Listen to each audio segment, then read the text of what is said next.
Let's return to This Week in America. Here's your host, Rick Bratton.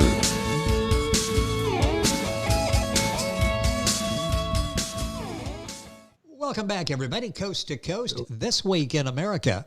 The True Ancient Aliens Finding a New Planet to Live On by Johnson Karam is a riveting work of fiction. Some 11,000 years ago, astronauts escaping from the devastation of their world came to planet Earth in search for survival and a better life. They all arrived different points in the Earth, some even landing in the oceans. The group's central command landed in Mesopotamia, particularly in one location of Assur, where eventually their initial settlement expanded into a powerful nation. The True Ancient Aliens is their story. Johnson worked as a civil engineer, fascinated with books on ancient Assyrians' history, traveled the globe visiting famous museums, found a display stored in the basement of a British museum unseen for 180 years that totally captured his imagination. Johnson Karam, author of The True Ancient Aliens, Finding a New Planet to Live On, is our guest on This Week in America. Johnson, welcome to the program. It's great to have you with us today.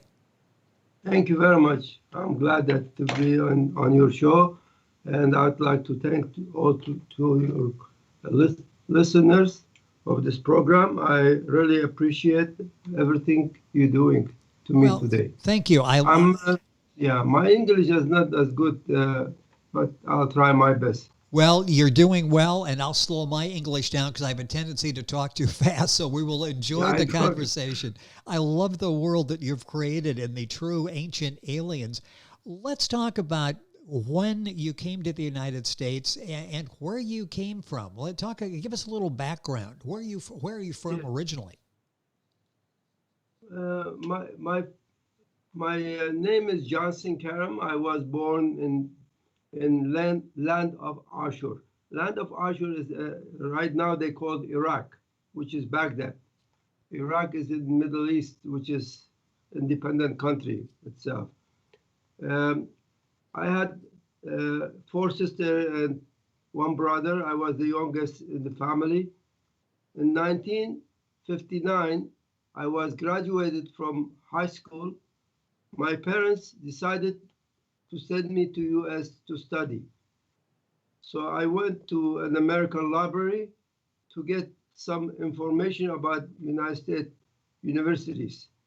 And at that time, I was very interested in aeronautical engineering.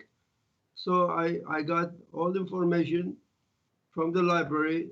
I sent it to the schools, many schools, and I wound up to get an approval from Arizona University. So that was the beginning of the when I got accepted by Arizona University. I had told my parents that I can go to embassy to get my visa going. So it took me about 1.5 years. My visa, finally I got it, a student visa. Yes. To United States. So we got when I fly to New York because my uncle was in New York. I never seen my uncle and family. So I went to New York. When I got to the airport, 1.5 years later, when I got to the airport, a lady came to visit me in the airport. I thought it was somebody, man would be coming, but I never seen any of my family in the United States. So it turned out to become my uncle's daughter. She was 21 years old. Her name was Vivian Karam. So she took me to north of New York, city of Yonkers. They call it Yonkers over there. Oh, yes. In New York City. So I met her. I met the family completely, and I met the family completely. My uncle I never seen those family. I never seen them, but we had always communicated with the letters with them. So I met them, and they were very nice to me. They tried to, after 2 months later of staying in Yonkers, I tried to go to university, back to Arizona. But my uncle insisted that, why do I have to go to Arizona? You have nobody over there. So why don't you just stay here in New York? There is plenty of school, he says. So I said, okay, we'll look for a school. Finally, we found a school called Aeronautical Engineering. Aeronautical Engineering School. It was in LaGuardia Airport. So I registered over there, and I studied 4 years in the aeronautic, because I used to love, when I was young, I used to love to aeronautical engineering, because I made my own rocket one day. You can see it probably. Very nice. Yes. You made that? Yeah. I love that. Yes. Very talented. Wow. I love that. The video version of this, by the way, is on our YouTube channel. You can go to thisweekinamerica.us, go to videos, and see Johnson Karam, our guest on the program, including the picture there, the rocket that he built. And you can go to YouTube as well. Let's go back to the story. I didn't mean to interrupt, but I wanted people to be able to see that. I love that. Yeah. I was about 20 years when I made that rocket. And the Iraqi government wouldn't let me fly it because it was about 6 feet long by 6 foot and 10 inches, 10-inch diameter. And they wouldn't let me, because I'm Christian over there, they wouldn't let that happen. And because Iraq was belonged to Assyria one time ago. And the British gave it to Arabs, the Muslims. So for that reason, they wouldn't let me fly it, and they destroyed it anyhow. That was the end of that rocket anyhow. But I used to do a lot of things when I was young. I used to build a lot of things. I was that's the reason I chose to become an aeronautical engineering. I studied 4 years in the academy, 4 years exactly. Then I found that all the students, my friend, foreigners, they were going out. They couldn't find job because they were not citizens. So I wasn't citizen too, even though my uncle was there, but I couldn't become a citizen at that time in 1960s. So I lost interest in the rocket business or aeronautical engineering, because I have to work very far away and I couldn't find jobs, even though if I graduated. So in the summer, I went to civil engineering work. I studied civil engineering, changed my direction suddenly, and I found a good job in New York, big company, Silly Stevenson Value and Connect. It was in Park Avenue. So I worked with them about 10 years. 10 years, 9 years exactly. 9 years. Then they sent me a couple of places. I went to Illinois in Batavia. It was a federal project, escalator, underground escalator. So I worked there about a year and a half. I was in Rochester, New York, for 3 years. They doing subway, underground subway. Oh, yes. I did a lot of, I worked a lot of work. Then I didn't like Chicago, was too cold, because I live in hot, Iraq is very hot, exactly like California. It's very hot country. Same latitude like California. Okay. And the heat is very good, and there's no, sweat over there. I mean, humidity. So I came to California to visit sometime friend to see some. I like it very much. So I said to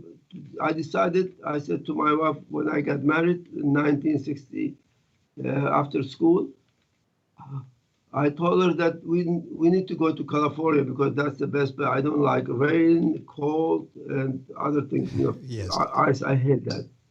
So I came to California. When I came to California, I got hired by a big company, Ralph and Parson, one of the biggest firm in America, engineering firm.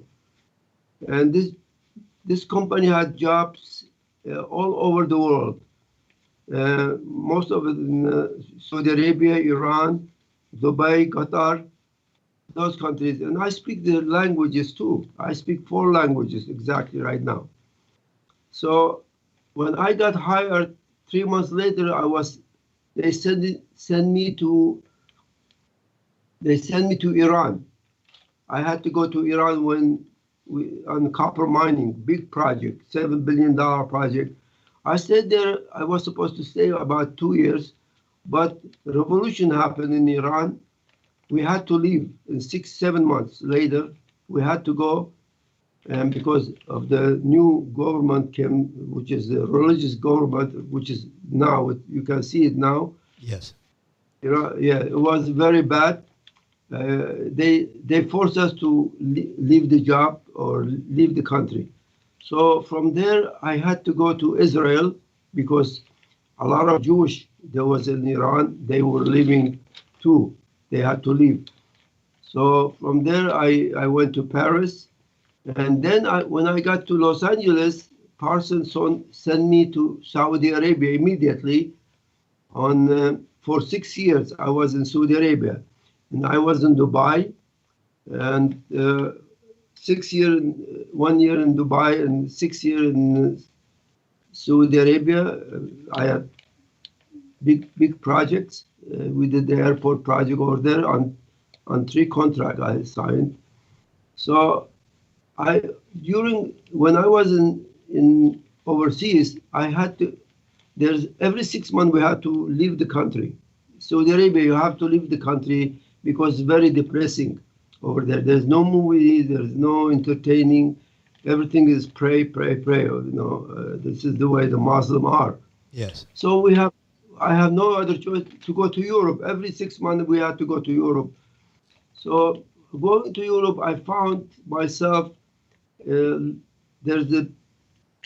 go to museums. There's the biggest museum in Assyrian museum, which is in London and Paris and in Berlin.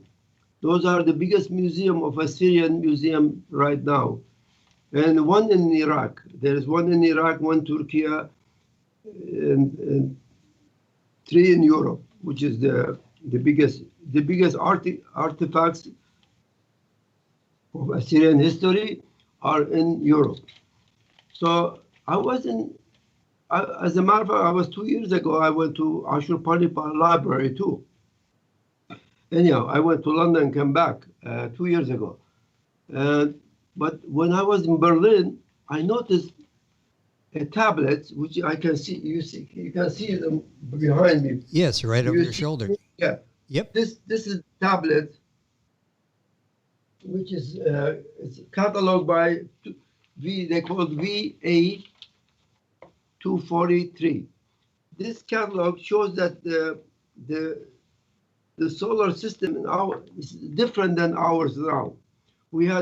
They had 7 planets, and right now we have 9 planets. And I was amazed. I was very good in space and I always liked space very much. Yes. Because in Iraq, when I was young, I built to myself what they call telescope, 4 feet long. I used to look at the stars because in Iraq it's so clear, you can see details of the stars deep inside. It was very, very interesting. So I made the telescope to look at the moon and stars sometimes. So I was very interested in that thing. So when I looked at this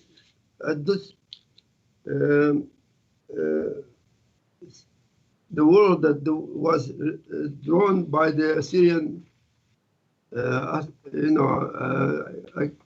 Chaldean, which called Chaldean means in Assyrian, when you say Chaldean means astronaut. I mean, not astronaut, I mean those who looked at the stars, Okay, yes. Yes, those are Chaldean. When they draw this, when I saw a planet which is not, it's only written on this planet was in one of the Assyrian stories, very ancient stories, was written, the ancient story which is called Assyrian Genesis, the epic of Genesis, epic of creation. This story, there's a Gilgamesh story, and there's a story they call Genesis, or Assyrian Genesis, or epic of creation. Okay. Epic of creation, it reminds you or talks about this planet called Nibiru, planet Nibiru, and called another planet over there I saw was planet Tiamat. So when I start studying the stories, and I found that there was a big difference between the stars now and when they were in different planets. Interesting. Yeah, there was a lot of difference between them. Why now we have 9 planets, and then at the time when they draw this, there was only 7 planets. What happened to 2 planets? How did it happen? Now we decide that Mercury was the moon of Venus. Mercury was moon of Venus, and Mars was the moon of our Assyrian planet, which is Tiamat planet. You follow what I'm saying? Yes, exactly. Mars was not a planet by itself. Okay, and Mercury was not a planet. It was a moon of Venus. Okay. But when this Nibiru planet, very big planet, came to in our galaxies or in our solar system, what happened is made a change. First, they were so smart, they knew that this planet was going to hit them, because they did calculation and prepare for this 2-3 years ahead of time. They noticed that there was this planets coming to in their, and they did the calculation. They found that it's coming right into them. And while it's coming, he pushed the Mercury away immediately because of the force that has a magnetic force. It pushes away the Mercury away from Venus, and came and hit their planet. Okay. Before it hit the planet, before it crushes it, they had to leave 600 Anunnakis. Anunnaki means those who descended from heaven. In Jewish, they call it, there's a word in Jewish, they call it there's a word for that, for Anunnakis. We say Anunnaki, which is Assyrian mentioned Anunnaki, that means those who descended from heaven. That means came from heaven. They came down from heaven to earth. And because of that, when the Mercury became independent by his right, because it was pushed by magnetic field of the Nibiru, it became independent. So now they count it as a planet, but it's very small, and it's not a planet. And then our planet crushed, became what happened with these changes in the world in our galaxy. What happened is became you can start that. Suddenly we had in this picture, they don't show astrobelt. Okay. They don't show the astrobelt around the Mars, because the Tiamat, when it crashes, Mars became independent by its right, and became they call it right now a planet. And the pieces of those around Mars, they called astrobelt. It created astrobelt. And it doesn't show in this our picture right now. It's in the tablets of Assyrian. They don't mention that at all because there was none at the time. You follow? Yes, yes. Yeah. So that, and another thing, 10,000 years ago, the earth was frozen. Ice age was about 10,000 years ago. Well, when these two collided each other,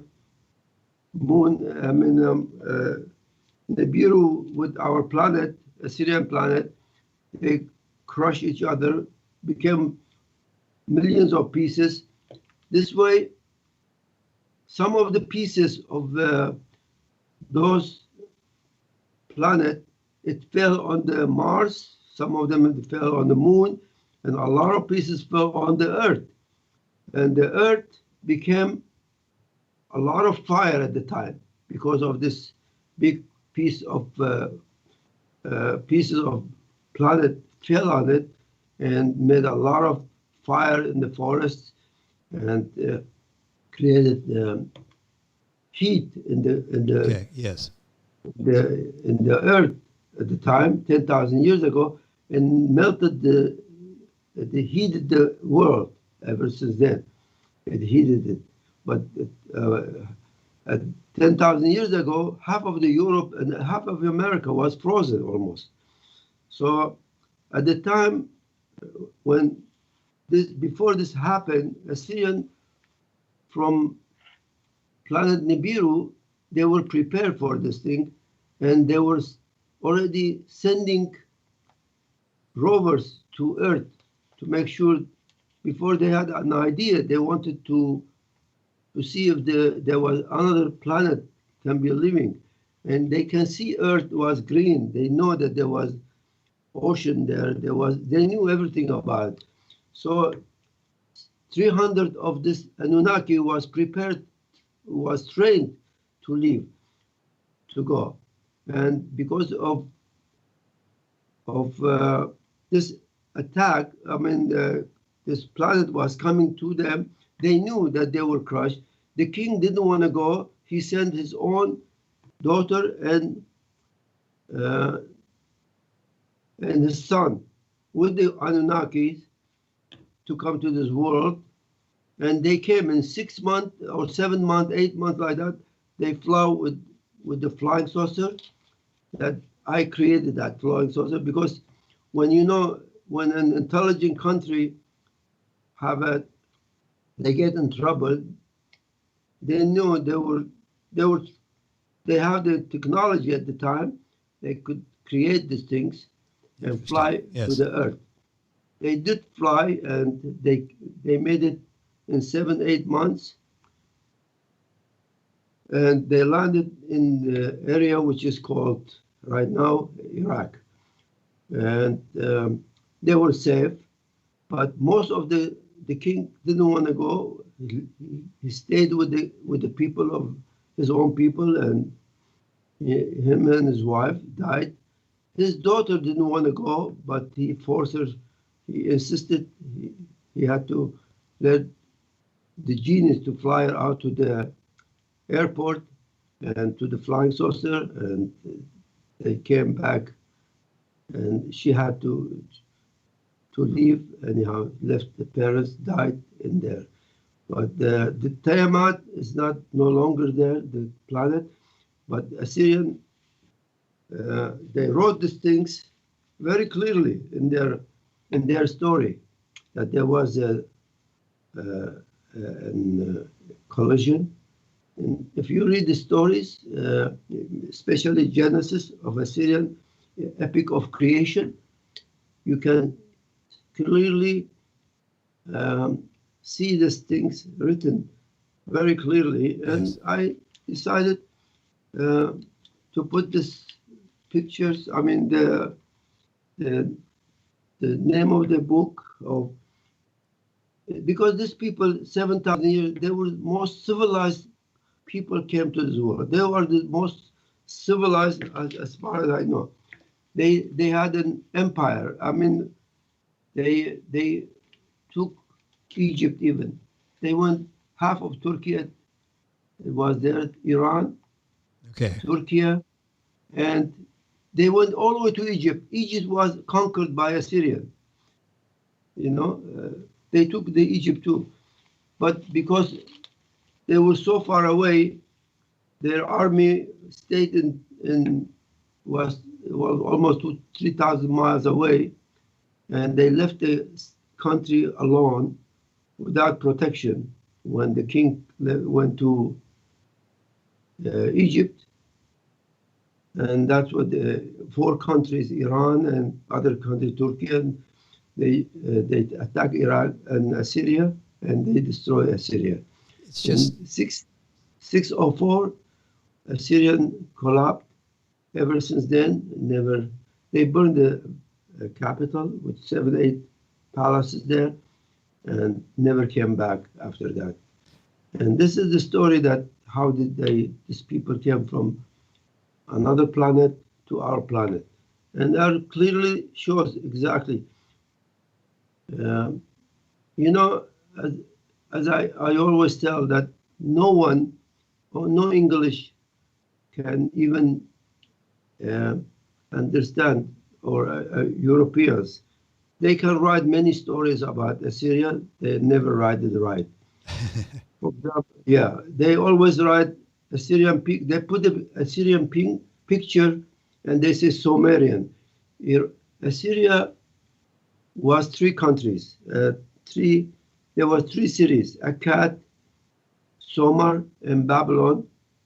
A king of Assyria from Akkad, King Sargon, he took the country, joined the country together, all became one country, and they went to north to build the capital, Nineveh. It's a fascinating story. It was, and you do it so well. Johnson Karam, our guest on the program. The book is a riveting work of fiction, and if you're Googling, Karam is Karam. The name of the book is The True Ancient Aliens, Finding a New Planet to Live On. I'm going to take another 30 seconds or so here. We're just about out of time. What was this like for you telling the story, doing the research and presenting the story to the world? This has to be an exciting, rewarding project for you. Yeah, I wish I could speak better English, but I wrote about 300 pages by hand, and I gave it to this company, some writers. I mean, the feeling is not the same like if I can write it. If I can write it now, it's 10 times better. If I know my English very good, because I'm very restricted. In home, everybody speaks my own language, Assyrian, which is same language that Jesus spoke. Assyrian language is like Aramaic language, very old language, one of the first language that created Assyrian. You could have read it before. They started their writing. We created the writing. Assyrian created the writing, cuneiform writing, which is one of the oldest writing in the world. And we speak same language that Jesus spoke. I mean, Assyrian language is the oldest language in the world. I mean, well, I don't know what to say. You've done a wonderful job in telling the story. Yeah. And once again, our guest has been Johnson Karam. His book is The True Ancient Aliens, Finding a New Planet to Live On. Johnson, it's been a pleasure to have you with us on the program.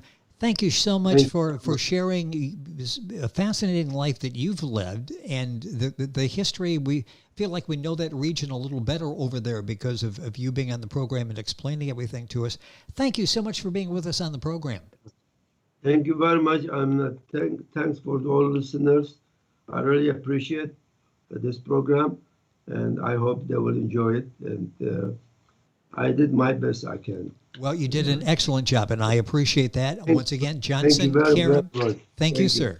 The True Ancient Aliens, Finding a New Planet to Live On, the name of the book. You'll find information on our website, thisweekinamerica.us, and we're back after these messages. This Week in America is online. You can visit our website, thisweekinamerica.us. Scott Pinkerton, associate producer of This Week in America. Jay Anderson, segment producer. Ben Watson, webmaster. Otto Bechet, director of engineering and TV production. This Week in America produced and is a trademark of Blue Funk Broadcasting, LLC. For information on all of our guests and to listen to this week's show, our website again at thisweekinamerica.us. And I'm Sean Bratton, executive producer of This Week in America.